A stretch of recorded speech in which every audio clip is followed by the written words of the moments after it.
Taong 1998 nang magsimulang kumilos ang Earthquake and Megacities Initiative o EMI upang bigyan ng kamalayan ng lipunan tungkol sa urban disasters. Bilang isang scientific organization, tungkulin ito na makapagbigay ng kaukulang impormasyon tungkol sa advanced policies, practices at kaalaman sa disaster risk reduction.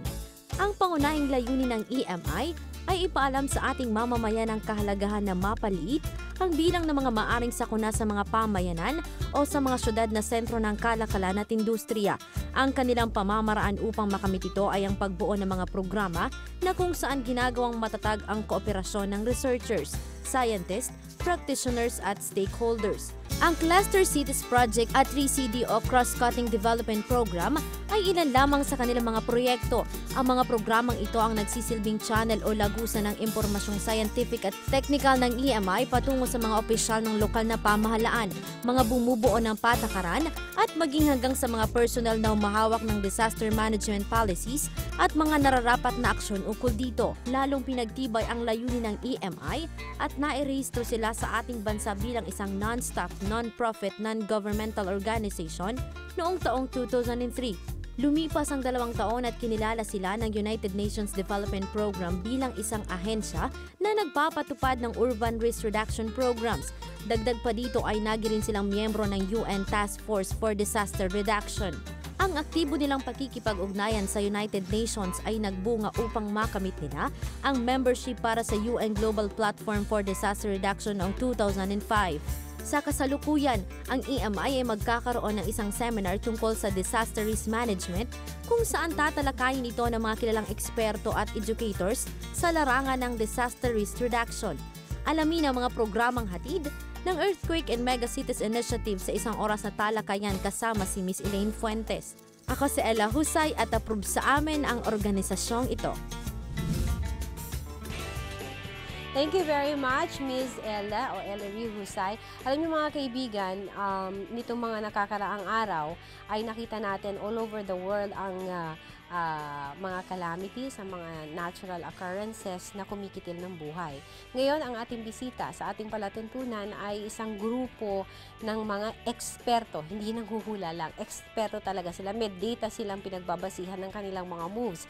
At tinutulungan nila ang mga communities, not only here but all over the world, kung paano makakapag-prepare sakaling dumating yung mga ganitong sakuna. So help me in welcoming our guest for today, si Mr. Jerome B. Zayas, ang Program Development Specialist at Senior Scientist ng Earthquakes and Megacities Initiative or EMI. Sir, magandang gabi. Magandang gabi rin sa iyo. Kamusta po? Okay naman.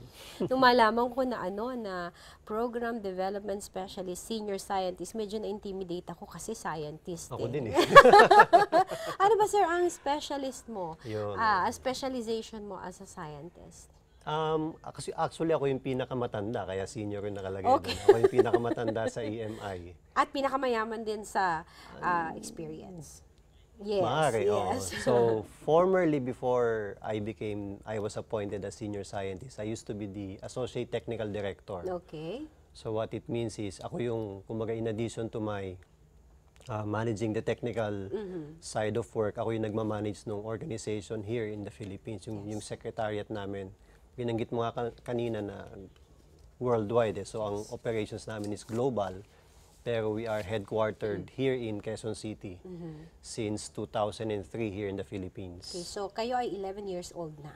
Yeah, 11 years old na kami here in the Philippines. Okay. Yes. Now, we would like to put emphasis on the fact na napatunayan na kapag ka merong isang nangyari kahit sa isang sulok ng daigdig, more or less may impact yan doon sa the rest of the world. Halimbawa, pagputok ng bulkan, halimbawa yung bagyo, o kaya yung pag-change ng temperature sa isang lugar ng karagatan, kumbaga parang meron siyang domino effect.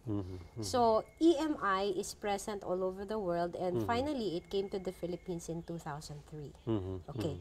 Could you tell me more about, kasi medyo intimidating din yung pangalan yun, no? Or earthquakes. Tapos may megacities. Tapos initiative. So could you tell me what those 3 giant words mean? Yung, ano kasi, yung EMI was started, I think, in 1997, no?